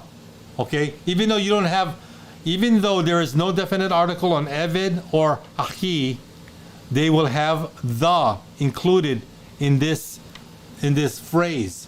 So when we translate it, it's gonna be the servant or the slave, Eved, okay, Achi is now of the brother, okay, notice the brother, even though you don't have the on Achi, but Hamelech, there's your definite article, the king, okay, of the king, the servant of the brother of the king. This is how you would read this phrase right here. Why? Because it's a construct chain. You have two construct nouns and an absolute noun at the very end. The caboose is your absolute noun. Was that clear? Any questions or comments? Again, I'm here to teach, not just to keep on going. I want to make sure you guys understand this, because when you read, especially Bereshit and the narratives, you're going to get a lot of ofs in there. and the ofs come by way of the construct nouns, okay?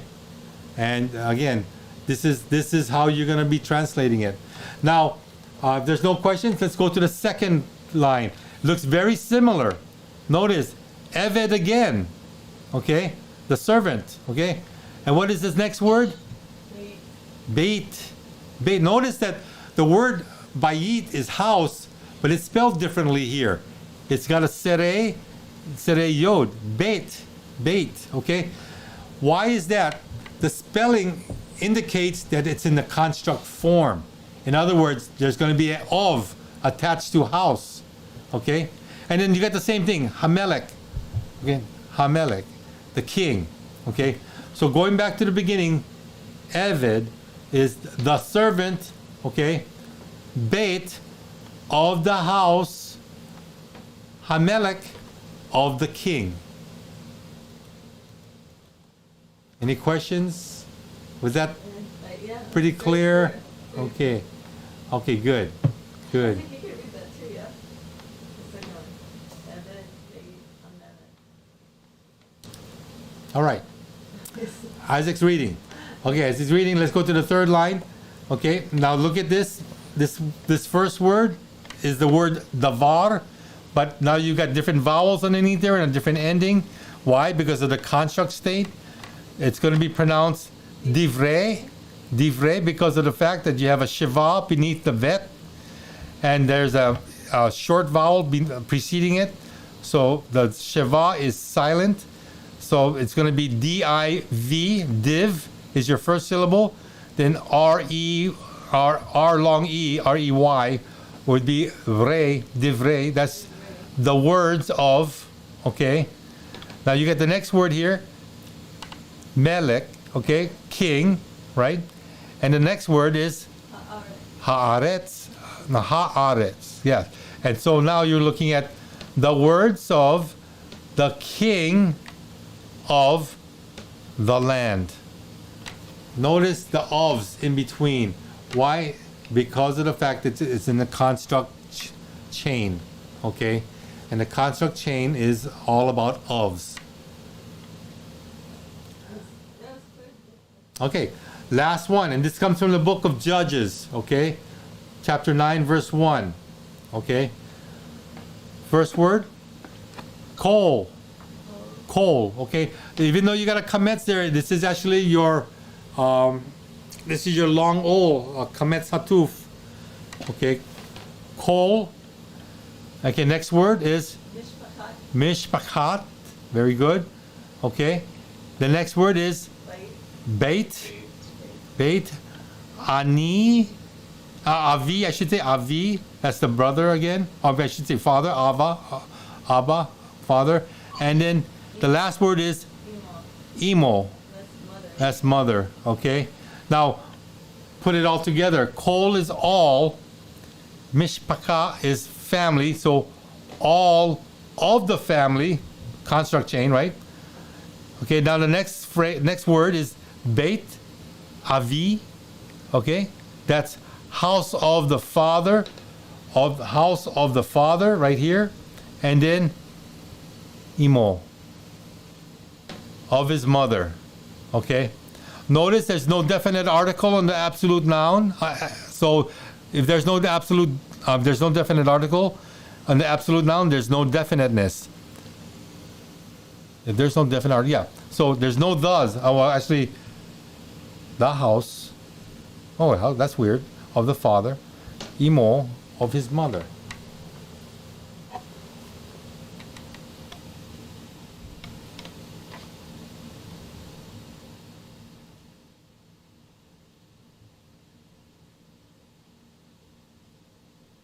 I think that's wrong.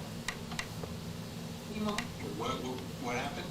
No, because the absolute noun should have a definite article to make everything absolute. You know, I'm not absolute, but definite article on the absolute noun to make everything the. But you look at the last word here. There's no definite article. Yeah, it's Because it's not the, it's his. His, yeah, it's his. Well, his here, but you got the house and the father. So kol mishpachat, T sound and Uh-huh. is your Kol Mishpachat, all of the family. Kol Mishpachat, when you have a tav at the end, that's the implied the All of, could it be all translation. of a family, all of the family, all of a family? I'm just trying to go by the rules that they teach here. Interesting. I would have to look that up. I think what happens is the author didn't. They should have used the full verse, so that way they could see it in context. Oh, okay. So there is a definite article on the construct chain then. Well, in the sense of the word, because mishpacha is family, right? Mishpachat. Yeah. That's where he's getting the from. I'm assuming when he's translating. All of All of the family, family of the house. David. Yeah, I think the author made a mistake here. I mean, I'm using this. Maybe you're right, not the full verse. So again, I'll have to look into this. But again, we're working from this book, and we have to deal with the book. So multiple construct nouns. Just keep in mind again that the absolute noun, if it's definite, will have the throughout. If it's indefinite, will not have the throughout. And that's what I'm trying to work with here. And so thank you, Luis, for sharing that. We'll get back to that. Okay, now I want to move on and teach what the construct chains look like when they're linked with a makef. A makef, again, is that dash that you see right here between the two words. See the dash? Yep, it's called a makef. In English, it's called a dash. And so the nouns of a construct chain are sometimes joined by makef. So look at this here. Ben David, okay, Ben David, the son of David. Why the son? Because David is a proper noun. It's a name, so it's automatically classified as definite because it's speaking of one individual, one David. Okay. Ben is son. So the construct is the son of David right here. Okay. Same thing with Kol Hayam. Hayam is your definite article for the word Am. What does Am mean again? People, right. Kol is all. So here you get the translation. All of the people. The people. Hayam. And so again, makefs don't be fazed by them. They just, they just look fancy. They're making the words connect. There's an emphasis on the connection there. But again, when you read it, it's pretty plain and simple. Any questions or comments? No, I'll take that as a no. We'll move on with construct chains with adjectives. And it looks like we're going to finish early here tonight. All right. Okay, now with adjectives, there are different types of adjectives. We're going to look at the attributive adjectives, something that's attributed to a certain noun, for example. It has already been explained that the nouns of a construct chain cannot be separated by other words.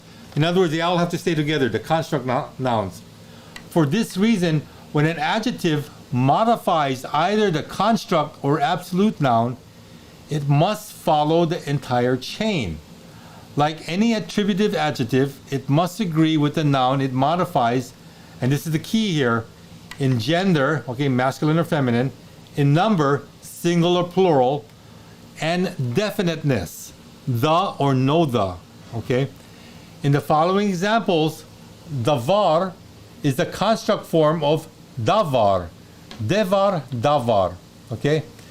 And melek, or melek, is both the construct and absolute lexical form of this noun. In other words, melek is at its very lowest common denominator. It doesn't get any more basic than this. So now when we look at this phrase here, devar, hamalka, because the sheva is silent, preceded by a patak, a short vowel. Hatov, okay, hatov, what is hatov? The good, or the good, hatov. So what are we looking at here? Devar is again the word, okay. Hamalka is the queen, okay. And hatov, the good. put them together. The good word of the queen. Okay, why is that? Good is your adjective. And what is this adjective modifying? The word. Why is that? Because the adjective is masculine singular right here. Tov is masculine singular. The word, okay, modifying the construct noun. The construct noun is devar, which is also again, which matches the masculine singular. Hamalka is feminine, okay? So this adjective doesn't match up with this because they're not of the same gender, but it matches with this word because it's of the same gender. Not only gender, but number and definiteness. You got the. This one is going to have to be the too. That's where you get the word, or in this case, the good word of the queen. Because of this definite article, it absolute noun, if it's definite, everything is definite. Any questions? No. But, Rick says nice catch on the other one where the book actually had it wrong. So. Oh, yeah, and I gotta check that out. I gotta see why it did that. Now, sometimes Oh, yeah, you always gotta check. I mean, don't think that books always got it right, and don't think that the teacher always got it right too. Okay, we are imperfections in God's eyes because only one is perfect, God, right? All right. Guess what? I got a couple more for you guys. Okay, let's read some Hebrew. We read this word before. Devar, okay. Devar, Hamalka, okay. Hamalka, Hatova. Hatova. Now, the last one was exactly the same, except when it came to this word, it was hatov. This has a kametz hey ending, which makes it a feminine adjective. If this is a feminine adjective, and you remember hamalka was also feminine, and Word of the good queen. devar is a masculine, exactly. So now we're looking at putting this together, and it's going to say the good queen, the words of the good queen. I don't know. Well, this might have been. This is actually to here, down here, I think. Yeah, this is for here. The translation has a king instead of a queen. You talking about on this one here? Oh, this one here. You're talking about the good king. This actually goes here, I think. I think I might have mixed it up. But Oh, okay. yeah, so this is. I don't have the actual breakdown. Wait, let's see. Is this it? No. Yeah, the breakdown for this, I think I lost it up here someplace. This is for here, right here. So this again is because it's feminine. This is feminine. It's going to be the good queen. Okay, the words of the good queen. This here is for here. So let's read this one. Melech, okay, king, masculine, third person singular. Haaretz, okay, aretz is a feminine word. And here, hatov. Now remember, hatov is masculine too. Okay, so hatov is attributing or is an adjective for Melech. So now you're going to translate it, the good king of the land. Yeah, so this goes here. Okay.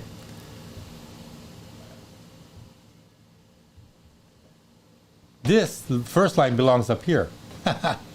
Modifying epsilon. I don't know why this is also another error in the book. Wow. Okay. Well, we work with what we got. So, Melech ha'eretz hatov. Okay. The good king of the land. This is the translation right here for this line right here. The good king of the land. And lastly, let's see if this is right. Melech ha'eretz hatova.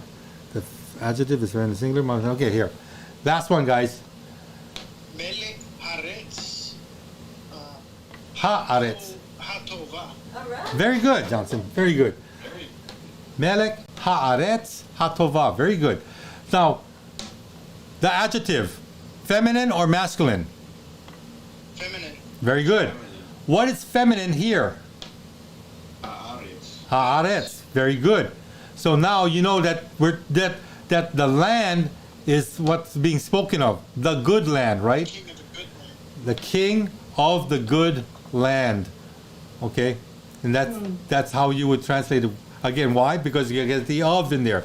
Construct chains are all about of, and the attributive adjectives will always follow the gender, the number, and the definiteness of the nouns. So this is your absolute noun, this is your construct noun. Hatova is your attributive adjective. Since it's feminine, it attaches to the absolute noun, which is feminine also. And that's how you can actually discern which adjective goes with which noun. Can you imagine a sentence that has 5 nouns, 5 construct nouns, 1 absolute noun? Then you got to figure out, okay, well, what's going on with the adjectives that's going to be added onto that. This is how you actually are able to parse it and make sure you're putting the right attribute or adjective with the right noun or proper noun. So with that, oh gosh, okay.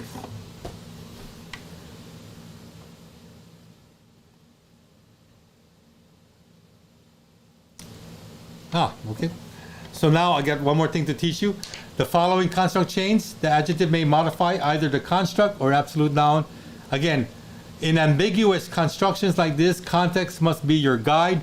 Note that divrei is the construct form of devarim, and evad is both the construct and absolute lexical form of this noun. Okay, so now we're taking this devar hamelech hatov. Okay, how do you actually translate this? Hatov is masculine or feminine?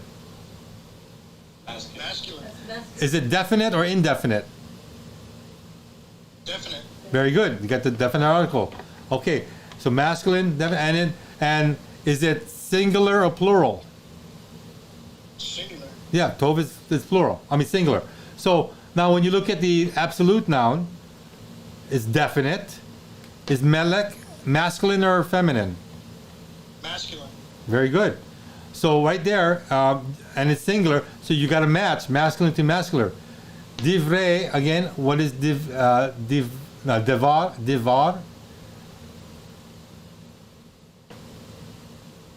The word. Devar. Yeah. Is it masculine or feminine? It's masculine. It's masculine too. So this adjective can go to either hamelech or devar.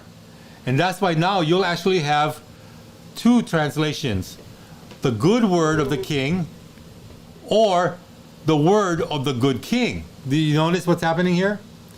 Because hatov can match up with either or.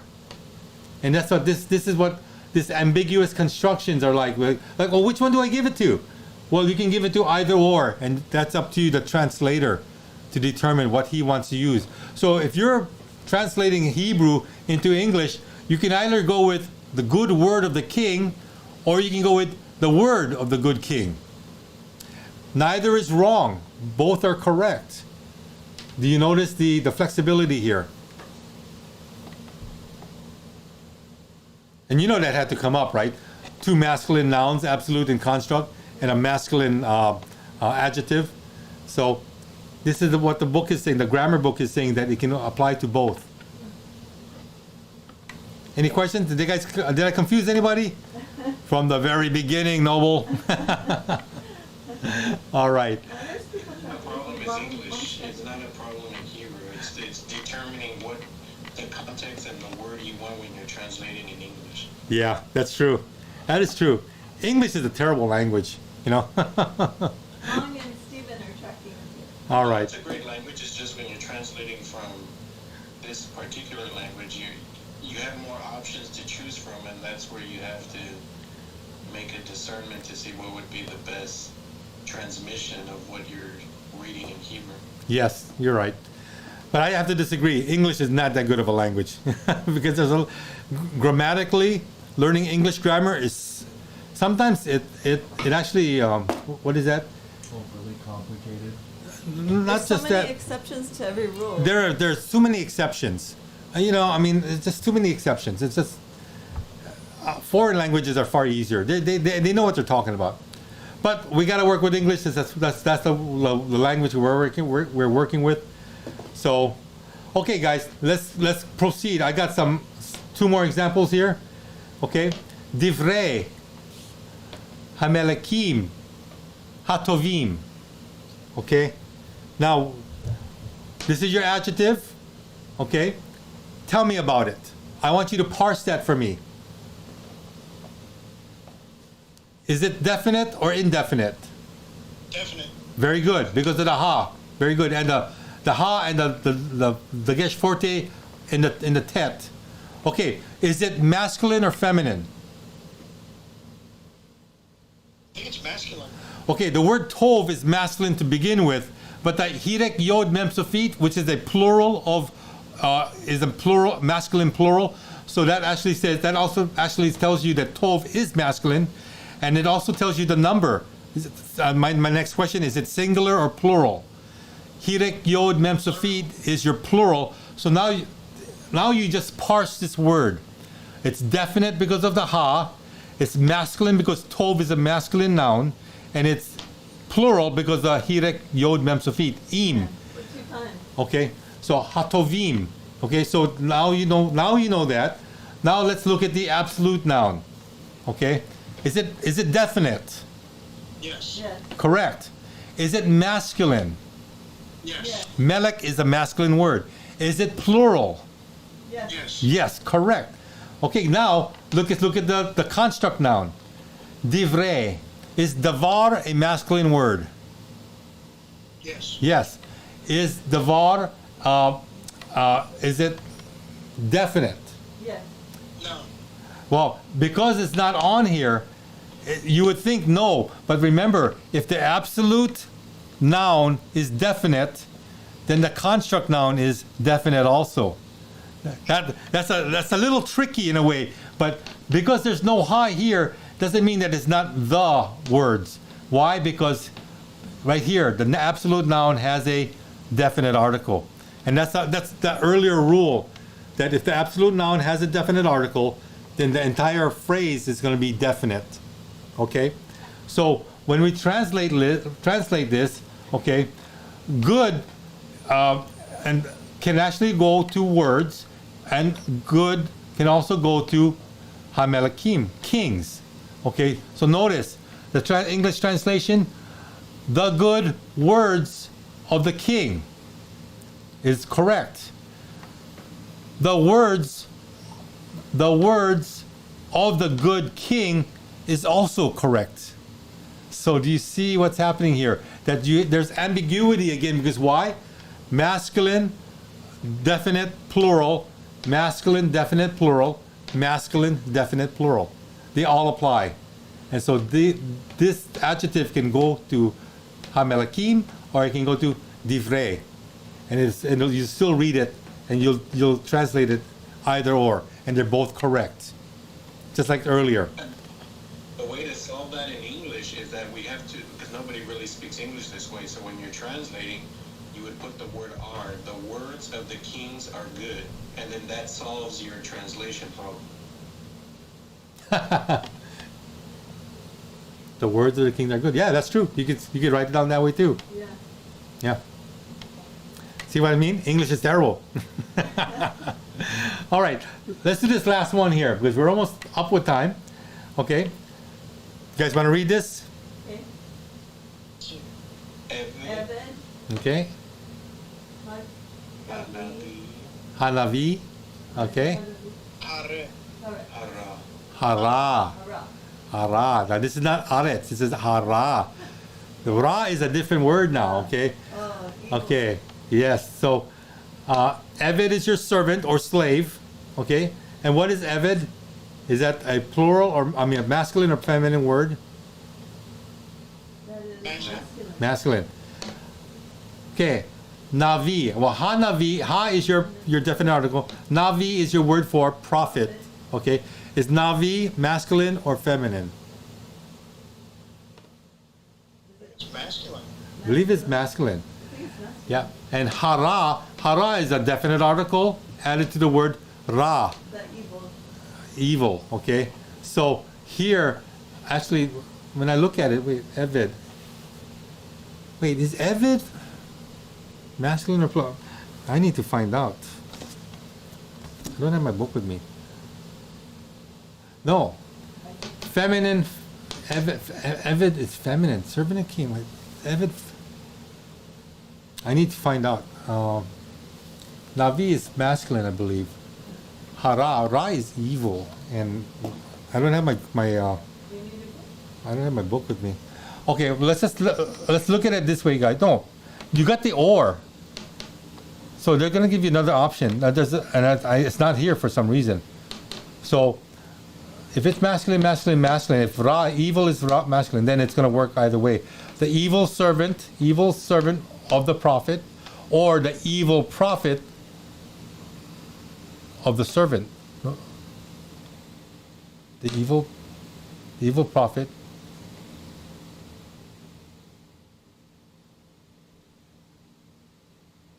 of the servant. That would be the other translation.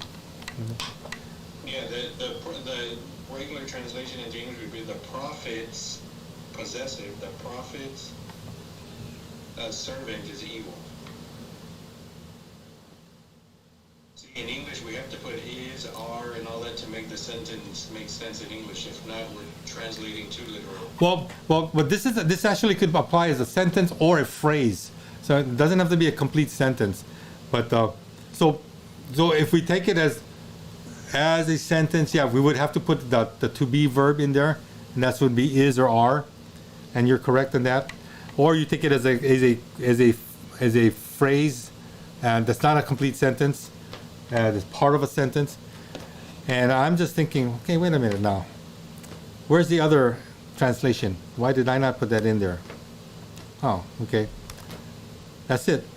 Well, guys, thank you for working this out with me. I'm going to work out some of the bugs and look at these translations.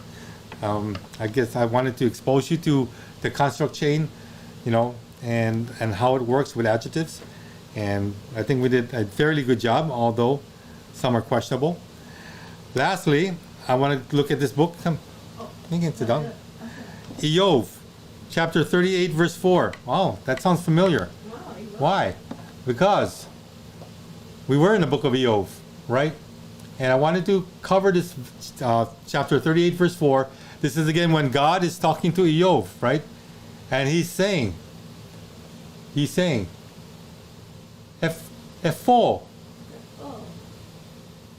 Hayita, Beyasedi,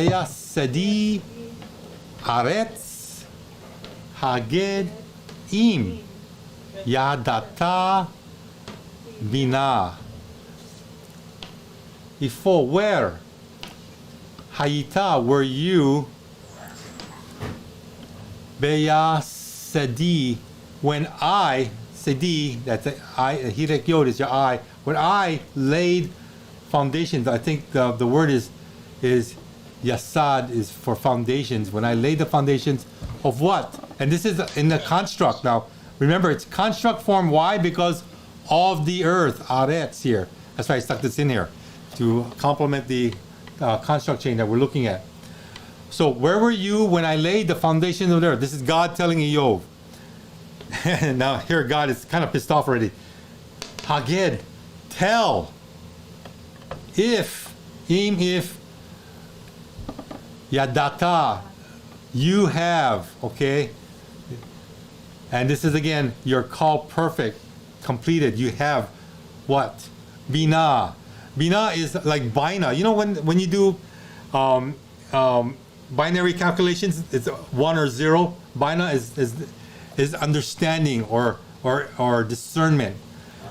Tell me if you have discernment or understanding when I laid the foundations. In other words, Iyov, why are you questioning me? Who are you? Were you there when I laid the foundations? Apparently not. And this is when this first sentence is when Iyov says, I am in deep kaka. I am over my head. I did not realize that my desire for justness and righteousness would have taken me down a path where I would have I would have accused my God of something that he's not wrong for. You know what I'm saying? So I just wanted to share with you Eov chapter 38 verse 4, and how Eov actually learned a very valuable lesson right off the beginning when God starts talking to him. With that, this is the end of our class. A few minutes late, but we're done. You come join me. Okay, guys. Thanks for bearing with me, especially through the Hebrew. Turn the Discord, guys. That was rough. Scored. Okay. All right, there was some great conversation going on in the chat, and we could tell everybody started getting hungry because we were talking about food. Yes. Food. But no, they were tracking The common denominator that we all have is great food. tie-in at the end there, and Oh, that's very yeah. good. That's Well, some good now we know a little comments. bit more about construct chains. Okay. And we have some praise reports I'd like to Oh, share. light praise reports. Yeah. So, Yes. Marvelly said she wasn't in class today because they had the family get together, but she said to thank everyone for praying for her. Her back is doing so much better. She's not in pain, so that's Nice. good. There's praise reports all around. I really like this. Stevie announced she thank you for praying for her sister. Her sister's detoxing and she's doing way better. So another praise report. Thank you guys. Right on, Stevie. Let's see, what else? And then we heard from Luis and Aldeon. You guys are getting better, right? They said they're getting better. You're- That's a praise report. Yes, They are you getting get- better. And you're here. That's really You're good. not out of the woods yet, right? You're still kind of lingering by the edge. We're going to keep praying for you Yeah, guys. almost so, I think. Okay. I'm almost so. Just remember, don't go into Fangorn Forest, okay? You get poisoned. That's Lord of the Rings language. Fangorn Forest. You know? Okay. Why would they go in Fangorn Forest? So yeah, we talked about at the beginning of class, Zen is getting better also, so prayers Yeah. for him. Thank you guys for all praying for him, and Yep. for Noble's knees, for my back, for Isaac's back, and I can walk. yes, I can walk too. It's nice. We're gonna go walkabout. We're gonna go Australia and do a walkabout. We do have a few. You won't see us for a couple of years. Adrian, we're coming to get you. No. So we do have a few prayer requests that came in. Continued prayers for Shay's sister. Continued prayers for Christy Frost and her situation. Christy, Shay. Prayers for Terry Todd's son, Hmm. that he'll be drawn back to the Most High God, and also. That's a good prayer. Yeah, I That's a think good I point. think we all can kind of relate with that with children. You know, we had a conversation in the chat about how praying for your children is just Mm. something that needs to be done. It's only the Most High can Should bring be them done. back. Yeah, Regularly should as be done. adults. Yeah. Yeah. Don't give up Adult on your children, kids. especially, Don't yeah. give up on your grandkids. Don't give up on your relatives. Just keep praying for them. Yeah, that's right. Yeah. Prayers for Stevie. She asked for prayers. She sprained her ankle. So Stevie, for- your sister's for better speedy and now you're recovery. getting hurt? Oh, man. Yeah, she can't walk on it. So please adopt a prayer for Stevie. She's Do you need crutches? Are you on crutches? I mean, is it ankle injuries are very painful? She's in a lot of pain, yeah. Yeah, and it's hard to put weight on it. So I know that because I've been there with leg issues. A lot of leg issues. Yeah, she was getting real active and everything too. So, Oh, man.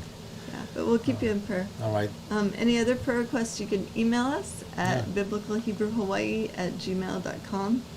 But for now, I think we can close in prayer. And if you guys want to hang out on Discord for a little while, you can do that. Yes. Yes. Good job, hon. Good lesson. Sorry if it wasn't as clean as I normally bring it. 4 No, o'clock no. in the morning, it gets kind of tiring. Well, it's hard too because Hmm. if the book kind of messes up, then it's like you have to figure out. I don't know. Maybe I what's messed going on. up. Maybe the book did mess up. And I was like putting it here and there and saying, oh, No, I think that was a good catch you did. It was good. wow. I'm thankful I got Luis there to back me. All right, guys. Thank you, Luis. Let's close the prayer. You want to close this? Sure. All right. Dear Abba, thank you so much for bringing us all together for this time to share and fellowship and to just grow deeper with you, Abba, and to learn your ways and to learn the Hebrew language. We give you praise for everything. Please, you heard all of our prayer requests, and we ask that you just have your hand on those that need you. And as we all do, we all need you. We ask you that you bring those who have strayed back into the fold, Abba, and strengthen us throughout this week. And thank you for all of your provisions and for taking care of us, as we know that you always will when we ask. And we ask all this in Yeshua's name. Amen. And I want to pray for my granddaughter, Deja, who is pregnant with my great-grandchild. Please, Lord, watch over her. Give her good nutrition. Speak wisdom to her. Allow her to come to know you. Thank you, Father. Praise you in Yeshua's name. Amen. Amen. Had to throw that in there. All right, guys. Well, thanks for joining us again. Man, it's going to be nice to get some sleep. Take a nap after this, and then Well, I'm teaching. Is that the plan? oh shucks, I normally sleep when she teaches. Not that it's boring, it's just I'm so drained by then. But we will see you in a couple weeks again. If not Tuesday. Well, Tuesday, stop the pain. Tuesday evening. You can see us, but for Hebrew, we'll be back in 2 weeks. Gonna take that Shabbat rest, and we'll be rejuvenated, ready to go. So thanks for bearing with us, and we look forward to fellowship again. And will that be next month already, huh? That'll be next month. So Yep, we'll see you guys next month. We'll see you in for People November. Class. Yep. Halloween will pass. Thanksgiving is on the cusp, but Home Depot and Walmart already have their Christmas decorations up and items for sale. There's no stopping commercialism. All right. So It's true. They make a lot of money on these. Or consumerism. Holidays. yeah. So, All right. All right, guys. Love you all. Take care. Shalom.